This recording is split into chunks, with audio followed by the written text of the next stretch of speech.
अगर वो बच्चे कॉलेज में स्कूल में पढ़ते तो कम से कम 20 दिन की छुट्टी करते हैं, कम से कम 20 दिन की। और कम से कम एक आदमी कावड़ लेने जाता है तो कम से कम 15 से 20 हजार रुपये खर्च करता है। और अगर कोई फैक्ट्री में काम करता है, मजदूरी करता है, नौकरी करता है कारखाने में, वो कम से कम 20 दिन छुट्टी करता है तो 20 दिन की तनख्वाह मारी जाती है। शारीरिक लॉस, शारीरिक भी हानि, क्षति हो रही है और आर्थिक भी क्षति हो रही है। और जो पैसे कमा रहे हैं वो जाते नहीं। तुम क्यों जा रहे हो? तुम्हें अकल कब आएगी? दुनिया के पहले साइंटिस्ट तथागत बुद्ध हुए, जिन्होंने दुख से दूर होने का, मुक्ति का मार्ग दिया। लेकिन तुम फिर दुख में घुस रहे हो। दिमाग का इस्तेमाल करो। और एक गलती और करते हैं हम लोग व्यक्ति पूजक बनते हैं, विचार को नहीं मानते। आस्था नहीं तो सारा बेड़ा गर्क किया है। लोग कहते हैं आस्था का सवाल है, यहां तक कि सुप्रीम कोर्ट ने भी एक जजमेंट दे दिया आस्था के आधार पर। तुम्हारी आस्था आस्था है, हमारी आस्था का क्या है? 1964 से आरपीआई के नेतृत्व में, आरपीआई के नेता थे बुद्धप्रिय मौर्य, प्रोफेसर बुद्धप्रिय मौर्य। उनके नेतृत्व में बहुत बड़ा आंदोलन चला, लाखों लोग जेल गए।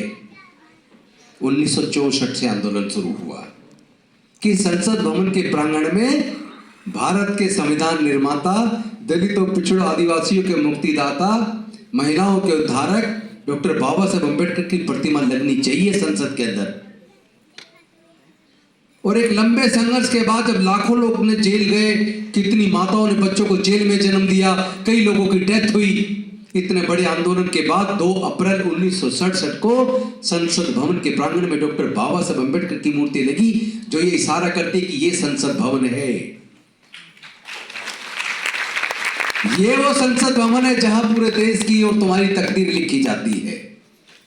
अपने बीच से ऐसे लोगों को जिता के यहां भेजो जो समाज का दुख दर्द समझते हो, जो समाज के लिए काम करते हो।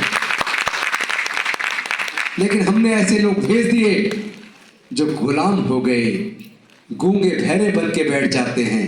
माताओं बहनों की इज्जत लूट रही है, भाइयों का कत्ल हो रहा है, हमारी बस्तियां जलाई जा रही हैं, लेकिन वो संसद के अंदर जुबान नहीं खोलते। शिक्षा महंगी करके शिक्षा छीन ली, सरकारी नौकरियां खत्म कर दी, लेकिन वो चुप रहे। वो समय आने वाला है कि वो संसद में जाने लायक भी नहीं बचेंगे, सब खत्म हो जाने वाला है। इसलिए इस लड़ाई को लड़ना होगा, और अगर जीतना है तो केवल तथागत बुद्ध के मार्ग पर चलकर डॉक्टर बाबा साहब अम्बेडकर की विचारधारा से, फूले साहू अम्बेडकर की विचारधारा से कोई दूसरा रास्ता नहीं है। ये विचारधारा की लड़ाई है, लाठी गोली की लड़ाई नहीं है। बहुत से लोग आजकल कहते हैं गोली का जवाब गोली से देंगे। तुम्हारे पास गोली है कहां? है तुम्हारे पास? तुम्हारे पास अगर कोई ताकतवर चीज है तो तथागत बुद्ध डॉक्टर बाबा साहब अम्बेडकर का विचार है, और ये ऐसा विचार है जिसे कोई हरा नहीं सकता। इसकी तो जीत निश्चित है, आज नहीं तो कल होगी, लेकिन हम जीतेंगे जरूर। आज 20 जुलाई 2024 को हम 100वीं वर्षगांठ मना रहे हैं बहिष्कृत हितकारिणी सभा की। उसके लिए तो मैं आपको बधाई देता हूं, लेकिन साथ में सवाल पूछता हूं, क्या बहिष्कृत हितकारिणी की सभा की जरूरत आज नहीं है? क्या आज हमें बहिष्कृत नहीं किया जा रहा है? क्या हमें दोबारा से गुलाम बनाने की साजिश नहीं चल रही है? आज भी बहिष्कृत हितकारिणी सभा की जरूरत है, जो बहिष्कृत समाज की आवाज बन सके। आज भी हमें ऐसे नेताओं की जरूरत है जो बिना डरे, बिना झुके, बिना बिके इस आंदोलन को आगे बढ़ा सके। जब मैंने मंत्री पद से रिजाइन किया तो मुझे कुछ दिन बाद ऑफर आया, आप राज्यसभा ले लो, आप राज्यपाल बन जाओ, बस इधर आ जाओ। मैंने कहा मैं डॉक्टर बाबा साहब अम्बेडकर का बच्चा हूं, मुझे कोई खरीद नहीं सकता, मुझे गुलामी का पट्टा पहनना स्वीकार नहीं है। मैं डॉक्टर बाबा साहब अम्बेडकर की विचारधारा को आगे बढ़ाऊंगा और बाबा साहब का सपना था मी भारत बौद्ध में करी, मैं भारत को बौद्ध में करूंगा। और वो राजरत्न अम्बेडकर जी हम इस काम में पूरे देश में लगे हैं।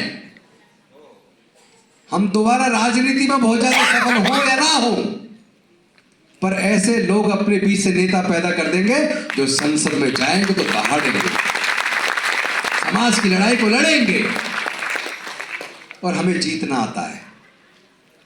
कार्ल मार्क्स ने कहा था दुनिया के मजदूरों तुम सब एक हो जाओ, तुम्हारे पास खोने के लिए बेड़ियां और पाने के लिए पूरा विश्व है।